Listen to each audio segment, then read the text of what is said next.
दोस्तों, आज की वीडियो की शुरुआत करते हैं। लास्ट टाइम हमने पढ़ा था प्रिंट फंक्शन कि प्रिंट किस तरह से यूज़ होता है। आज हम देखेंगे कि वेरिएबल्स किस तरह से यूज़ किया जा सकता है। उसके लिए हम शुरू करेंगे एक अपना अलग से एक फाइल बनाते हैं prg_py। ठीक है। अभी वेरिएबल होता क्या है, जैसे फॉर एग्जांपल हम 5 को कभी 10 बोल सकते हैं? नहीं बोल सकते। 10 को हम 15 नहीं बोल सकते। मतलब ये जो वैल्यूज़ हैं 5, 10, 15 या तो फिर नाम या कुछ भी चीज़ है तो वो फिक्स है, जिसकी आइडेंटिटी एक हो बन चुकी है। लेकिन हम अगर उसको किसी वैल्यू के साथ बाइंड करें तो उसको कहेंगे हम वेरिएबल। जैसे हम मैथमेटिक्स में पढ़ते हैं X equal to A plus B करके। ठीक है।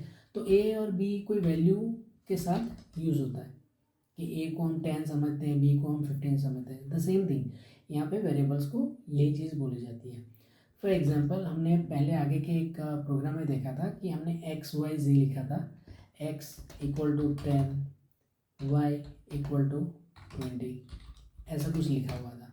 तो हमने क्या बता दिया कि एक्स को समझो कि वो 10 है, वाई को समझो कि वो 20 है। फिर हमने बताया G equal to X plus Y. ठीक है, ये हमने लिखा था। तो इसका मतलब क्या होता है कि जी मतलब एक अलग से एक नया वेरिएबल जिसका कैलकुलेशन होगा एक्स माने 10, वाई माने 20। तो 10 और 20 का सम होके किस में जाएगा? जी में। तो ये तीन वेरिएबल एक्स वाई और जी, ये तीनों को हम वेरिएबल कह सकते हैं। वेरिएबल के नाम पाइथन के अंदर स्ट्रिक्ट केस बोला जाता है। फॉर एग्जांपल ए और ए, ये दोनों चीज़ें अलग अलग हैं।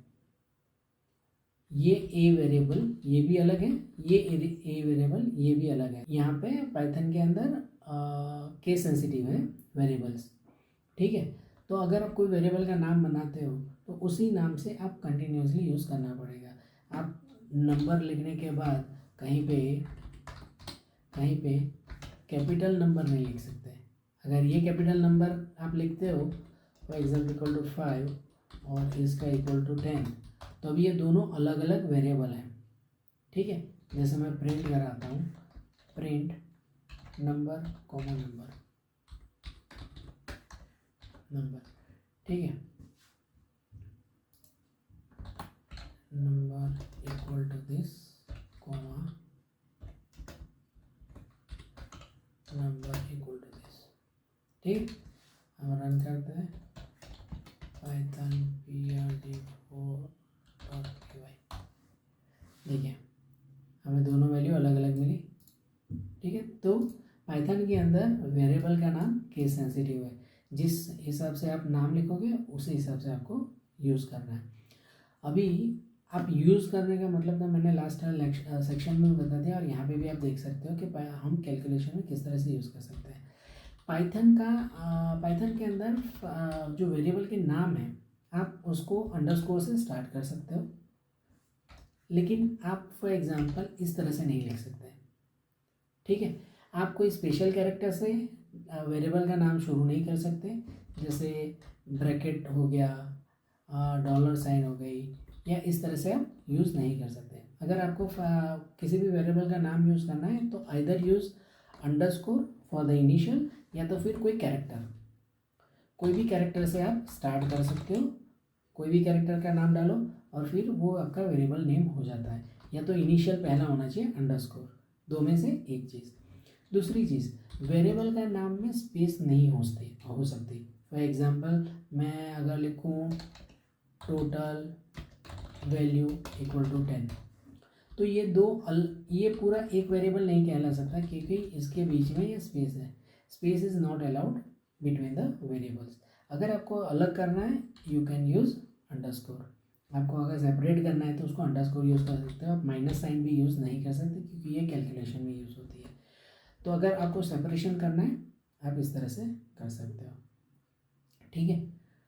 दूसरी चीज़, इसके अंदर आप कैपिटल स्मॉल दोनों कैरेक्टर्स यूज़ कर सकते हैं। इसमें कोई ऐसा ये रूल नहीं है कि आप नहीं कर सकते, लेकिन कुछ नॉमेनक्लेचर्स होते हैं। जैसे फॉर एग्जांपल टोटल और वी, ये मैंने किया तो इसे कैमल केस कहते हैं।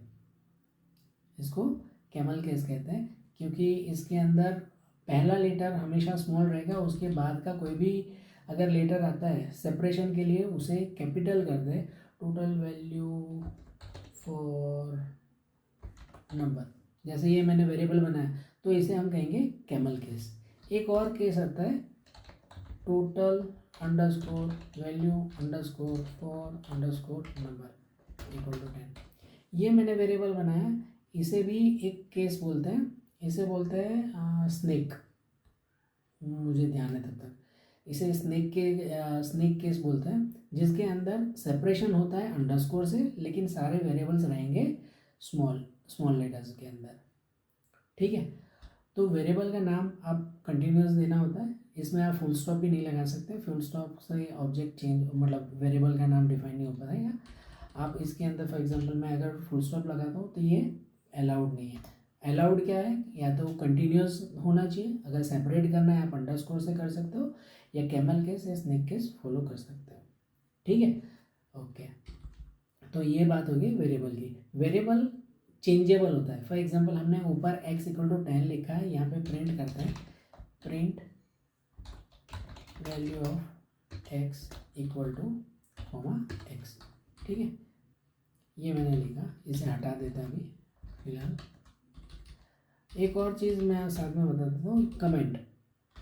अगर आप पाइथन के अंदर कमेंट करना चाहते हो तो आगे हैश साइन लिख सकते हो। हैश साइन का मतलब होता है कमेंट।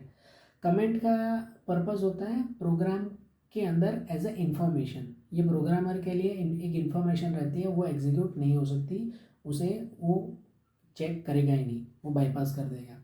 फॉर एग्जांपल हमने 3 लाइन यहाँ पे कमेंट कर रखी है, तो ये प्रोग्राम के अंदर ये 3 लाइन है ही नहीं, कंपाइल होगी ही नहीं, लेकिन हमारे लिए एज ए इंफॉर्मेशन रहेगी। तो ज़्यादातर प्रोग्राम के अंदर आप कमेंट्स लिखते रहेंगे ताकि आपको पता चलता रहेगा कि आपने प्रोग्राम के अंदर क्या चीज़ें किस लिए की है।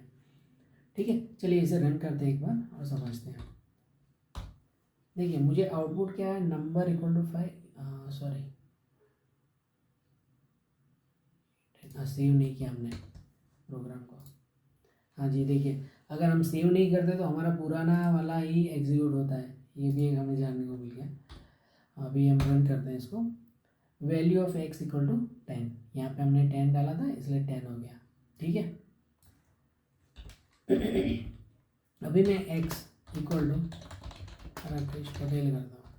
ठीक है, और फिर से यही लाइन हम प्रिंट करते हैं। ठीक है, कॉपी पेस्ट किया मैंने सिंपल, कंट्रोल से कंट्रोल भी। अभी देखिए 2 लाइनें अलग अलग आ रही है, x equal to 10, x equal to Rakesh Patel.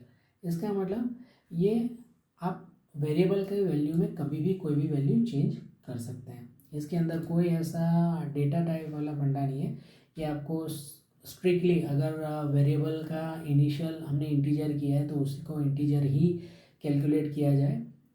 आप स्ट्रिंग में भी डाल सकते हो। वेरिएबल्स की वैल्यू 3-4 तरीक़ों से आती है। फॉर एग्जांपल अगर आप फुल नंबर डालते हो तो उसको बोलेंगे एज ए इंटीजर। ठीक है, अगर आप इस तरह से लिखते हैं तो इसको बोलते हैं फ्लोट। अगर आप इसके अंदर कोई स्ट्रिंग डालते हो तो इसको बोलेंगे हम स्ट्रिंग। ठीक है, फिर एक और आती है ट्रू फॉल्स, इस तरह की वैल्यूज आएंगी, उसको बोलेंगे बुलियन। ठीक है,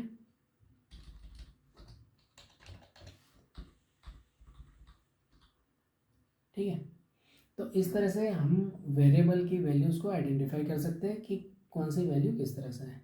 आगे हम जब वेरिएबल्स का यूज़ ज़्यादातर करेंगे तब आपको ज़्यादा समझ में आएगा कि वेरिएबल्स को किस तरह से कैलकुलेट करते हैं। नेक्स्ट प्रोग्राम में हम देखेंगे कि कैलकुलेशंस किस तरह से होती है पाइथन के अंदर, और हम थोड़े से एग्जांपल देखेंगे कैलकुलेशन के, और फिर हम डाइव करेंगे नेक्स्ट सेशन में। अगर आपको इस वीडियो के कंटेंट सही लग रहा है तो आप इसे लाइक, शेयर और सब्सक्राइब ज़रूर करें। अगर कोई आपके हिसाब से इसमें कुछ मॉडिफिकेशंस रिक्वायर्ड है, प्लीज़ आप कमेंट में ज़रूर डालें। इससे मुझे कंटेंट मॉडिफाई करने में और आसानी से समझाने में मदद होगी। धन्यवाद।